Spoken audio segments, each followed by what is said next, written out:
Yeah, that's fine. Okay. I apologize. I'm kind of probably the worst partner you would ever want with this, because I'm like, I don't know anything. And normally I'm really prepared. Everything's been broadsiding me.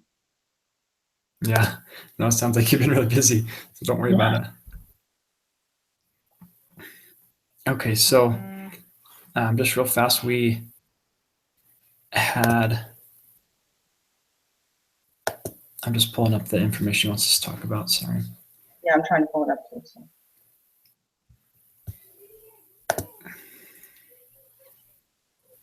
Okay, so I guess first thing, like we kind of talk about what we had thought about it. Um, Okay. so just share your thoughts about um, I guess it says, what grade would you give the founders of Rent the Runway for their work starting Rent the Runway? Okay. Um, Well, first of all, it was extremely innovative. I mean, in 2010, I mean, a lot of people have totally copied this idea now. I mean, they're doing sort of clothing rental.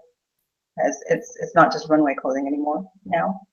I mean, that's pretty popular for normal clothing now. But it was very innovative at the time. So I would say it was an A+ idea, okay, at the time, because up until that point, I think there was only, when I can remember, there were only like wedding dress rental sort of, options.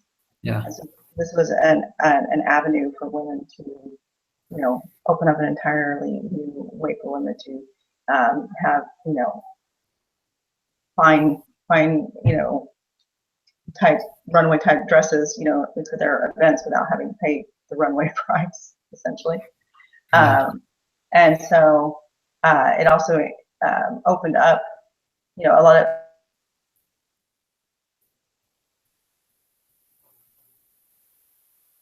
try and wouldn't necessarily even be available in their area. And so this was super innovative, especially for the time. And so that was my rating on it. And I don't know if we're supposed to do like back and forth on ratings. So yeah. I kind of felt the same way. Like I thought the idea was really innovative. They'd done really good, mm-hmm. and I also thought the way they started it. One thing that was really effective, I thought, going to people and asking them, what do you think about this idea? Would you rent this dress? Right. You like this dress? Do you like these designers? And I think the market research they did at the beginning was really good. Right. They did their homework essentially, and so that was something I really liked.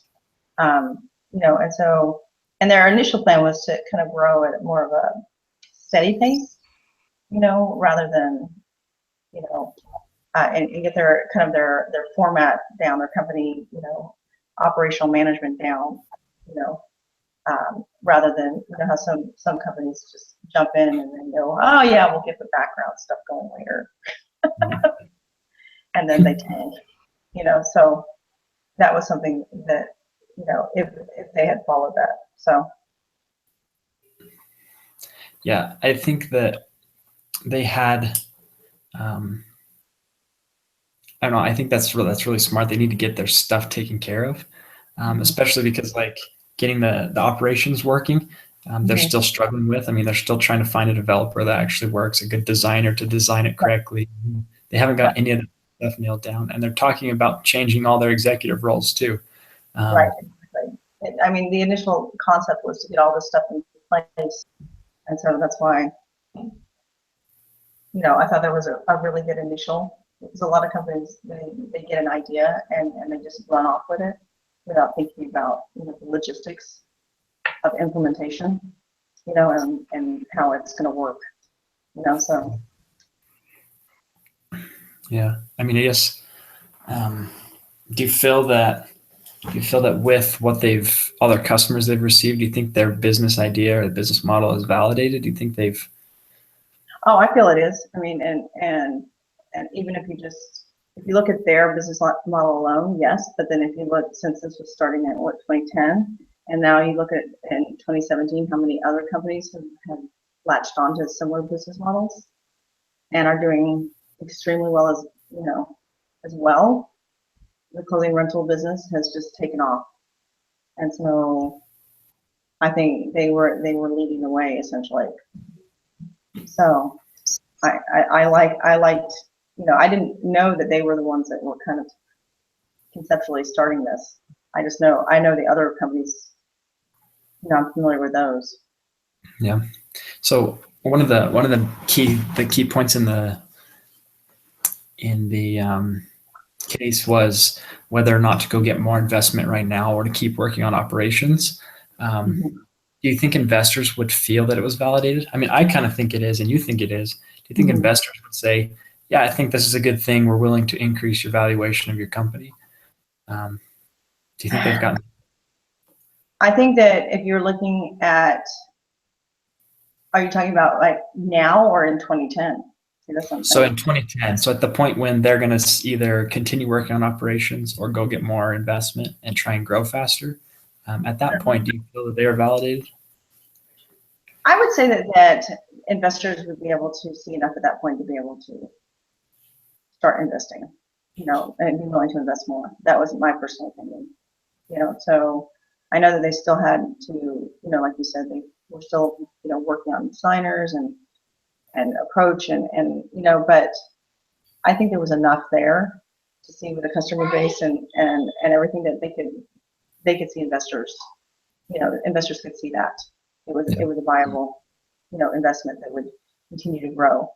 So yeah, I kind of felt the same way. I felt that, to get like 150,000 members in 2 months, and then continue to grow, that's really impressive.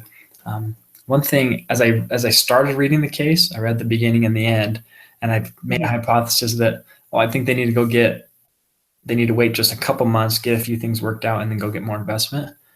As I read it more, I felt that they need to work on their operations even more, because there's a lot of things they needed to figure out still. They were still having a lot of problems. They were still not in the right spot with their inventory. I mean, they wanted to change all their management roles. I thought if they want to change management roles, they need to change them, get some things under control, and then go get more investment. Yeah, well, I think one of the big problems was that because they kind of sped up their original plan, they had not really discussed the reallocation of their duties. These are the two original founders. So everything was kind of in flux essentially, and so like you're saying that they didn't have the clearly defined roles.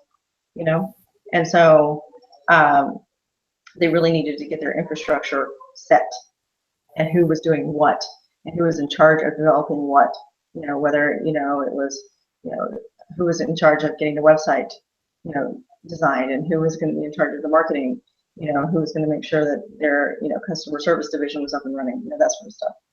And so that was something that I think was causing a big headache, that they didn't have clearly defined roles. Because they sped up everything, they didn't have time to do that essentially. Right. And so is that kind of what you thought too, is they needed to figure those things out before getting more investment and trying to go faster?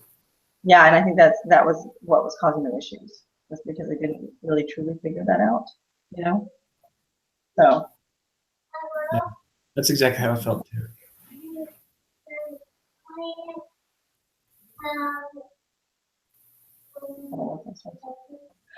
Not yet. Can you go ask Uncle Brian? Go ahead. Yeah, if you want a snack, can you go ask Uncle Brian?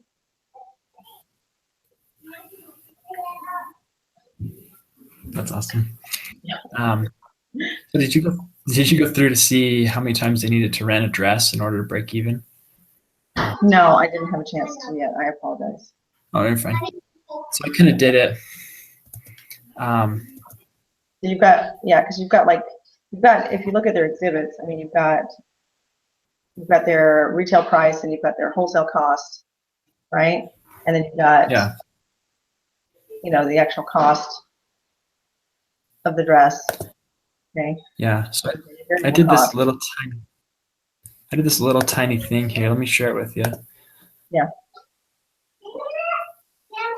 Can you see that? Can you ask Uncle Brian? Sorry. No, you're fine. So I did this little thing, Okay. just this little part. Yeah, because you got the retail and then you've got the wholesale costs. Yep. Yeah, so they were getting dressed cheaper than wholesale price, which I thought was incredible. That's really good. I mean, that shows to me that the designers really think this could work and it could bring a lot of people to even cheaper. Exactly. So Yeah. in the exhibit, And they're bringing. Yeah. Go ahead. Sorry. and then the exhibit showed, or in the appendix or exhibit, it said they get about $90 for one rental, and it costs about $31. So I figured they get about $59 per rental. 2 dresses out, and so I just took this cost, I times it by 2, and I divided that number by the 59, and it came out with 6.5, or almost. So basically 8 times they have to rent the dresses out in order to pay for the dresses. Yes. And that's nothing. I mean, that's, and I'm wondering if they have factored in a lot of the newer companies are offering even like dry cleaning included.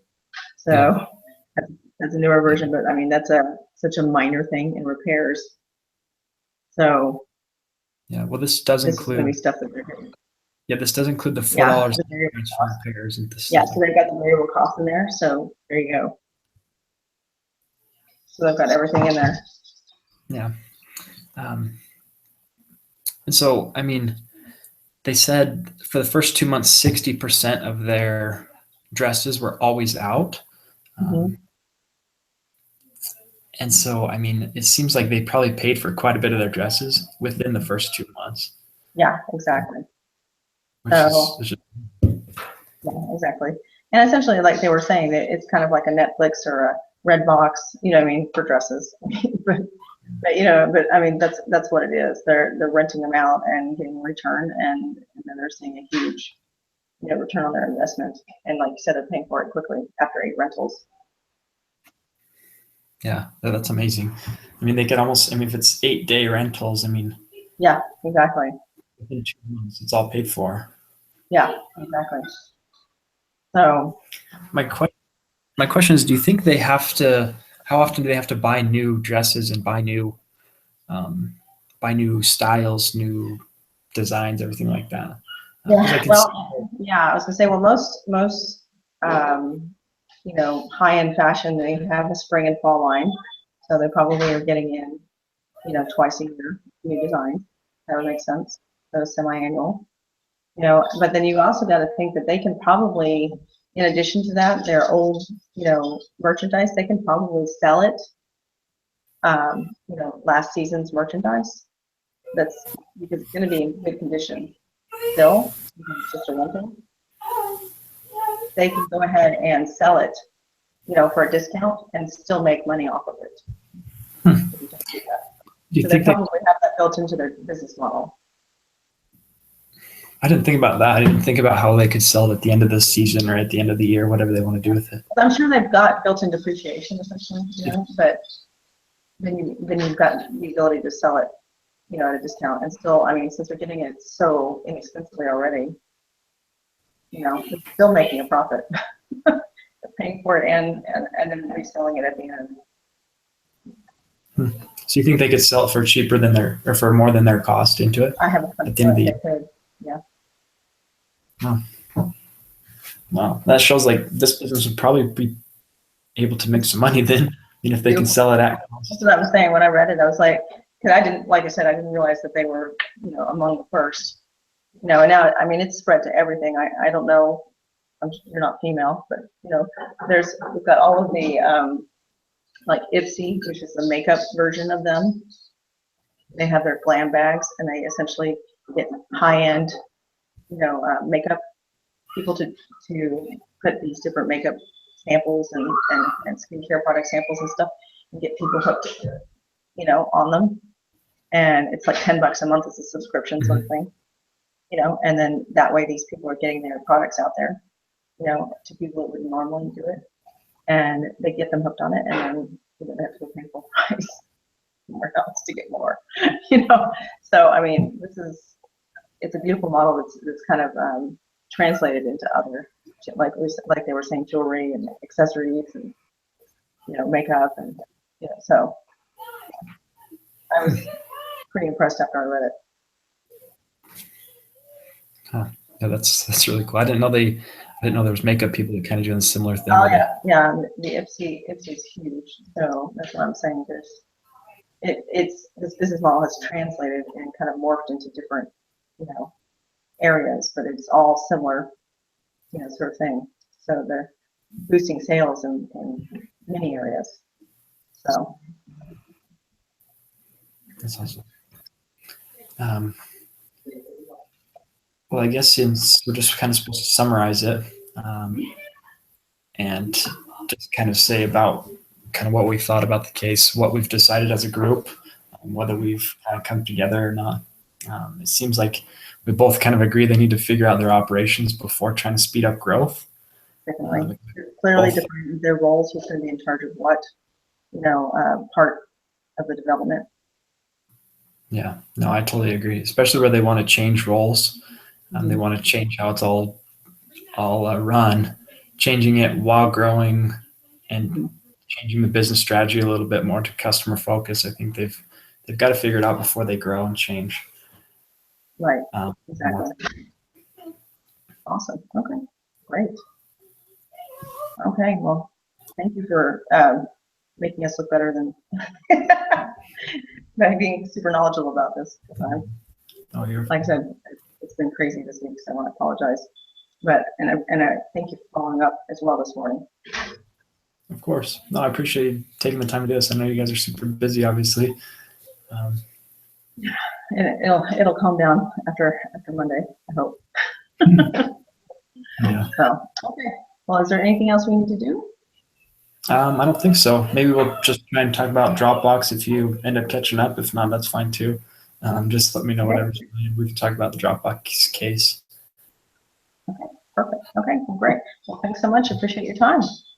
Yeah, thank you, Laura. It's nice to meet you, and we'll talk a little later then. Hopefully we'll do this again. Awesome. Perfect. Thanks, Brandon. Appreciate you. Okay, thanks. We'll see you.